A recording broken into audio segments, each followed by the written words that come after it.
Even though it's an event in one's life, it is definitely relational. It is building and forming relationships, and they are lifelong relationships. When you see the families that connect, birth families with adoptive families, and even the extended family members in the ongoing relationships, that's what adoption's all about.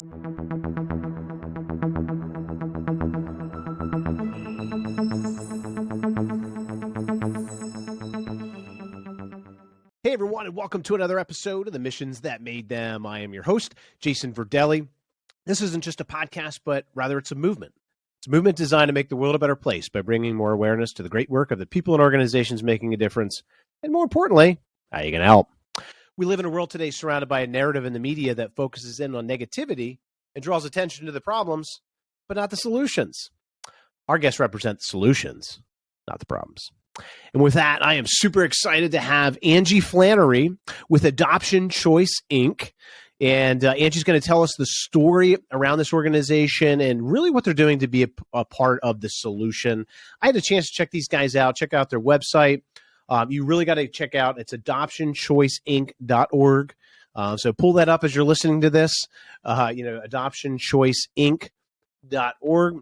They have some really cool stories about, they have the stories of the families that have done the adoptions, as well as the families that are looking for adoption. So just really, really, really awesome what they've done on their website.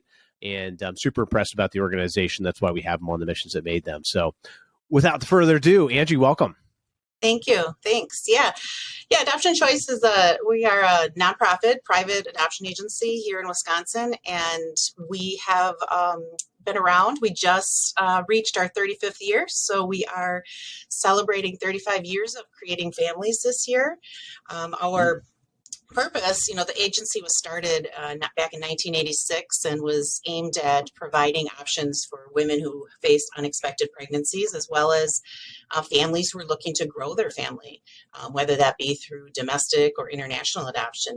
And over the last 35 years, the organization has expanded, started with one office in one part of the state, and we've grown to 3 locations and serve the entire state with all types of programming for families, as well as those birth families who are looking for options when they're faced with a pregnancy that was not planned, and what they can do. That's awesome. So tell us a little about, Angie, before we get into, I know the organization is growing and you have a lot of things you want to cover there, but what brought, I always wanted to understand, like, what brought you to Adoption Choice? I think you joined, you said it was 2000, I think you joined in 2009, I believe. Yeah. But what brought your heart, mind, and hands and body and all that stuff to the organization? Yeah, sure. Yeah, I've been here just over 12 and a half years, and I started, it was was meant to be a temporary part-time position. I'm a licensed professional counselor, so I was just starting out building my own clientele and my own caseload. And so I knew the director at that time, and she added me on as a part-time adoption counselor. And I'll tell you, after a few years of being here, working with families, both birth families and adoptive families, and you see the journey that they go through to get to this place, that I found that this was where my heart was at. And so I came on full time and have gone from being a counselor up to the executive director here at the agency. And I can tell you that it's been the most rewarding position I've ever had. It's just families who struggle with infertility or other issues that cause them to seek adoption, or maybe they just always wanted to adopt, and that's a great story as well. But this has been the most rewarding position and most rewarding job I've ever had, is working with families of all types in adoption. Out of that rewarding side, what would you say is the top thing that happens? Is it the connection to family? The connection that's made, or what is that? What's the biggest draw for you?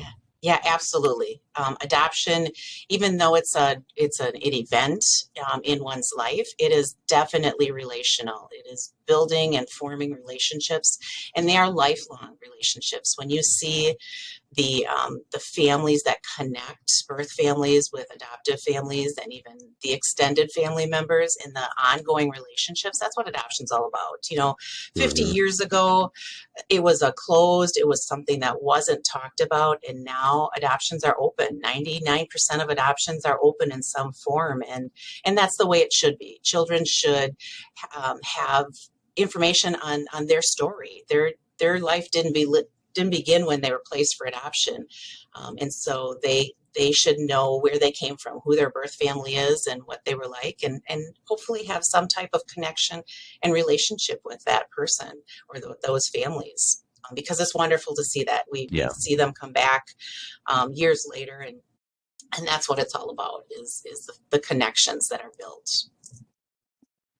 So with those connections, what do people usually say? I'm curious with families that are looking to adopt and everything. What's their reaction, I guess, as they go through the process? Maybe from, like I said, and is there a difference between a first time adoption family versus somebody who's done this before? It's looking maybe for a second or third child. Sure. Yeah. So adoption is not easy. It is. There's a lot of steps to the process. And so families a lot of times are a little nervous at what to expect and what are the steps and how long is this going to take and how long do we have to wait. And so part of our role is educating families on that process and how to make that process not as mysterious and not as scary. That open adoption isn't something to be fearful of or afraid of, that it can be a beautiful thing. So families that do pursue adoption sometimes just need a little support and education, and we are there for them to walk them through that and help them find what option is right for them. Some families choose domestic infant, some families want to adopt internationally, and then some of my favorite types of adoption are those step parent and relative adoptions, where maybe it's a set of grandparents adopting the grandchild they've been caring for the last 8 or 9 years and just want to make it permanent. And so those are some of the ones that I enjoy the most, is seeing those types of adoptions. And then we also we are the only private agency in Wisconsin that works with foster care adoption. So you see that through the public route, but we as a private agency also help families to adopt children out of foster care and find some permanency for those kids, because that is really what adoption's about. Do you ever, with the foster, either in the foster side or even, obviously foster side's a little different, right? Because they're, and that's of any, I'm not really, again, I'm not as educated, of course. So I need the education, but is that typically they're younger in foster, or are they, usually like kind of teenagers, or do you find a certain age that the foster kids usually are at? Yeah, so right now there are over 400,000 kids in foster care, and of that, about a quarter are looking for adoptive homes, meaning the parental rights have been terminated and they need a permanent placement. The average age of a child in foster care right now is 8 years old, so they are not little kids. But what we see are probably the early teens, maybe 7, 8, 9-year-olds that are being placed with our families. So it is not the young children, but sometimes there's sibling sets as well. We see that as well, brothers and sisters being placed together into an adoptive home from foster care. And those are tough. Those are foster care adoptions, not for everyone. But when you find a family that is suited for that, that's a blessing as well. Families who can find permanent homes for those kids. Do you hear any of the stories from the foster kid? Like, kids are going through that program, they get matched up with the family. What do you get any feedback from them? Sure. Yeah, we get lots of families that just send us updates years later, letting us know how things are going. And those are some of the best things that we see, the updates on how they're thriving in school now and how they've made connections and they're calling their home, Right. and just are feeling safer. And so those are wonderful stories to hear. We have international adoptions as well, and the same thing. Kids are just thriving and doing well in their adoptive placements, and something that maybe they never thought they'd have. Yeah. That's awesome. And I would imagine too, I mean, you're shaping that person's life. I mean, they're transitioning, and finding the right families, I would imagine is super, super important. What's the, given that though, what is the qualifications that somebody typically would need to go through to be the family that is adopting, or whatever you call that term, whatever the name is for those individuals? But, people are looking to adopt, is there a qualification process? What's involved with that? Yeah, definitely. So each state will dictate what the requirements are for someone to become an adoptive parent. And the first step is typically going through what we call a home study process. And that's going to entail a series of interviews, some questionnaires, background checks, medicals to determine that they're healthy enough to parent a child through adulthood, references, history taking. So it's an involved process, and it takes several months to get through a home study process in order to establish that a family is approved and can provide a loving home for a child. And the process adoption. The average cost of adoption right now for a domestic infant is right around $43,000.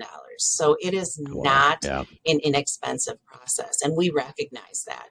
Our agency about 5 years ago began a program that we call our sliding fee program, and we established that program through a grant that we received at that time, and we wanted to help make adoption more affordable for families, because cost should never be a barrier to someone creating or growing their family. And it's disappointing to families when they find out what the price is or what the cost is to expand their family or to even start their family. Many of the families that come to us have experienced infertility, and so they've already spent thousands upon $10,000s on treatments to try and grow their family biologically. And when that isn't successful, they come to us and they hear how expensive adoption can be. And so we want to make that difference. We want to help address the cost of that. So we started our sliding fee program, and each year we've continued that, whether or not we've gotten a grant for it or not. We continue to set aside funds so that we can help offset some of those home study costs for families. And our goal is to continue to grow that. The ultimate goal is to make adoption low cost or free. And that's a pretty hefty goal, but we think we can do it. And that's awesome. Where we're headed is, as I said, cost should not be a barrier for expanding your family. Yeah. And that's, especially for somebody who's willing to do it, they might be willing, they've already spent money, as you said. And then, then they realize, oh gosh, it's another 43,000 or whatever it is, to do this. And the fact that your organization is helping to, I guess, would the right word be subsidize or kind of, assist, subsidize, whatever? Yeah. We just want to cut those costs. We want to help defray some of those expensive costs, whether it's through our program fees or attorney fees, because it's a legal action. So there's attorneys involved, and there's other travel costs sometimes if you're going to another state or out of country. There's just a lot of costs that sometimes are not considered when families initially start the process. That's awesome. That's really awesome that you guys do that. Yeah, so, that's really. Then on the other side of that, we have birth parents, birth families who come to us that are looking to place for adoption. And the first thing we want to do is counsel them on what all their options are. So adoption is not always the right answer for every birth family that comes to us, but we want to talk with them about whatever all of those options look like, whether that's parenting, adoption, or otherwise. And so a birth father who decide that adoption is the right plan, we're going to walk them through that process, help them find a family. And then we also have established a birth parent scholarship program. So birth parents who do end up placing a child for adoption and are looking to further their education, we've got funds available to help them with that. I'm currently working with a birth mom to get her enrolled in a program because she wants to go pursue a program and education and help better herself. She still has contact with the adoptive family and sees that little boy that she placed with them, but she also knows that she wants more for her life. And so we're going to help her get to that. And those are funds That's that we awesome. have available every year as well. Wow. That's a lot. Yeah. That's a lot. Yeah. That's really, you guys. Yeah. You really thought, you almost thought, you thought of it all almost. I mean, I'm thinking to myself, like, how else can you help people?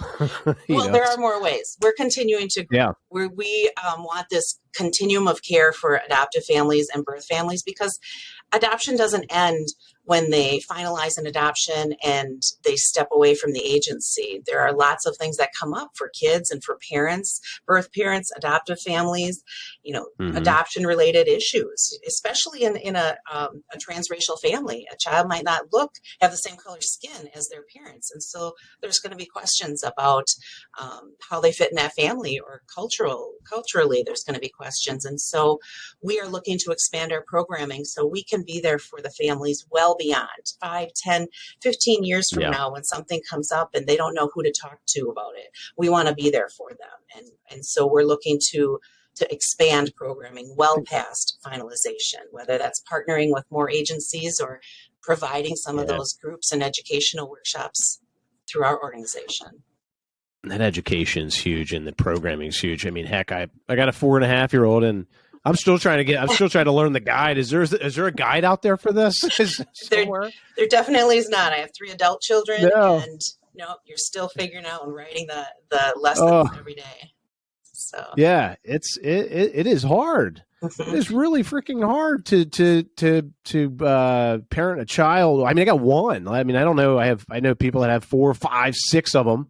Yeah. I mean, just it's a lot. And to have that assistance, I think, through your organization is critical, especially, so it's that assistance I think almost every parent really needs, but especially the people who are obviously going through the program that are a part of that. That's a huge value add for sure. So, and that's really who you employ, right? You employ the people that are specialists in this, right? Absolutely. Like we have the background and training in that. And many of our staff also have connections to adoption, adoptive parents, adoptees. And so there's a lot of connection to adoption or have experienced pregnancy loss and understand what some of our families have gone through to get to where they are with us. And so that is something that we value and recognize and definitely want to help with the clients that come to us. Yeah, it's nice. I mean, it's unfortunate that some of these events happen. If somebody loses a child for, from a birth standpoint or whatever, but to have somebody else who's gone through that, which not every family has that or has that family friend network where they've gone through those same things. So going for that support group can be hard for some people. So it's really it's somebody to lean on too, as I see it. Absolutely. That's huge. All about connections. We're really is these connections. Yeah. Yes. Absolutely. If you're stuck, you're not sure. It's like, hey, go to your website, contact you, right? I mean, just, hey, I need help. Yeah, absolutely. Absolutely. You mentioned parenting is hard, and then you add on a layer of adoption, adoption, there's loss in adoption. Adoption is wonderful and beautiful, but there's loss. And so recognizing that those issues of loss are going to come up, and then add on another layer of if it's a transracial adoption, and if it's a foster care international, there's another layer of complexity to adoption. So there's lots of aspects and angles from it, and we want to be there to help families sort through that, regardless of how old that child is. Yeah. Well, it's too is when the child gets, old enough, maybe 8, 9, they're like, hey, are you I'm not saying they would ask, are you my real mom and dad? But when they start to get older and and and start to realize things, Yeah. they start to ask that. I would imagine that's got to be somewhat of an awkward period. So it's like having those resources to go to, especially as they mature. That's got to be absolutely huge. Absolutely. We encourage Yeah. all of our families to start talking, using that word adoption from the day that child enters your home. It should be an easy Yeah. conversation. It's So all many private. individuals are affected by adoption nowadays, whether you are a parent, a birth parent, an uncle, a grandparent. Just about anybody you ask might have some connection to adoption and might not even Yeah. realize it. And so, just providing that information and being there and able to talk about adoption as the child grows is so important, Yeah. and to have those resources. Yeah, that's huge. Yeah. That's huge. I mean, so how does somebody that's watching this right now says, okay, wow, you guys do a lot.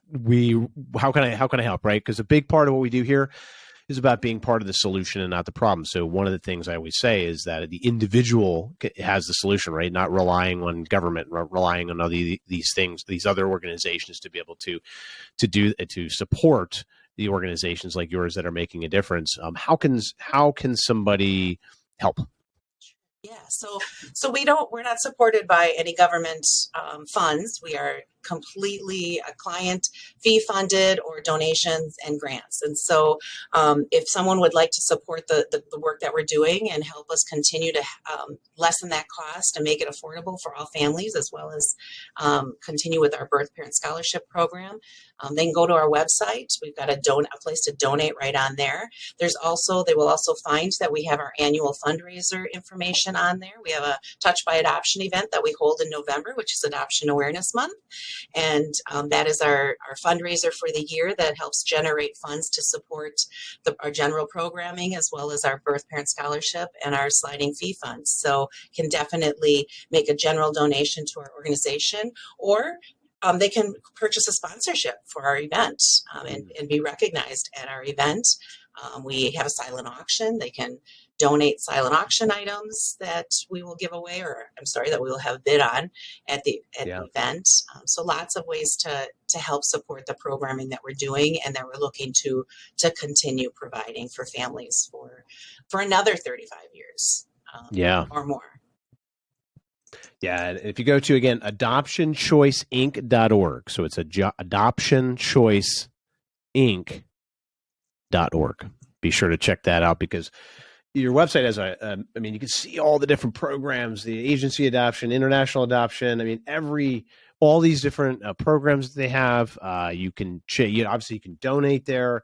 And the biggest thing I always say too is that, as somebody out there, even if you donate a small amount, you can do a large amount, small amount, but every little bit matters, right? So, taking this message and hitting share on this video to hear some of, what you had mentioned there, Angie, I mean, really just to be introduced to the organization and identifying that these organizations exist is huge, right? Because if you're considering adoption, especially, you might not be aware of that. You have all these other programs to help you, not just in the legal process, but also the process down the road as the child matures and everything else, to be that partner along the way. But that's absolutely, get involved. What I always say is, hey, again, you as the listener, the viewer, you have the individual choice to make a difference. So by getting involved, it's going to give you no better feeling than to know, especially in this case, you're going to help families unite, and families that, might not necessarily have the funds to be able to go through the process, but, they, you can see with Adoption Choice, they're helping to subsidize that and helping to offset those costs. And to bring families together. So if you believe in bringing families together, or if you have your own family and you're blessed by that, then you want to be able to contribute to others. I mean, what a better feeling. Your dollar is, it's the best transaction ever, right, Angie? I mean, Absolutely. To know that your dollar is going to a great organization that's going to do some amazing things with it. Yeah, absolutely. Yeah, we want to help as many families as we can. Yeah. So before we jump off, what 5-year, 10-year, 100-year, 35-year picture? Any new big exciting sort of plans ahead? Yeah, I think that goal of making adoption free is where we want to be. Yeah, Whatever that's that cool. looks like, if that's certain types of adoption or just no cost for the families that meet eligibility. But that's our goal, is to make adoption affordable for anyone who wishes to pursue adoption.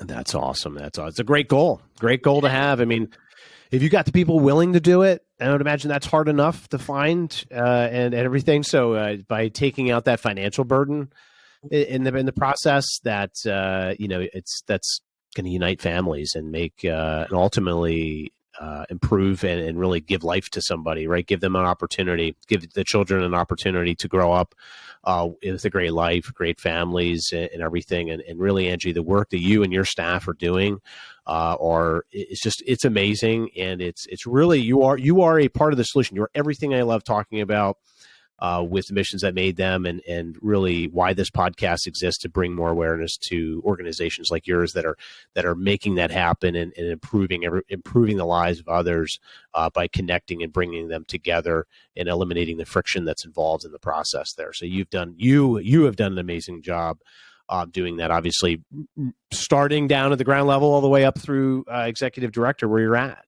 So I commend you on that, Angie. For sure.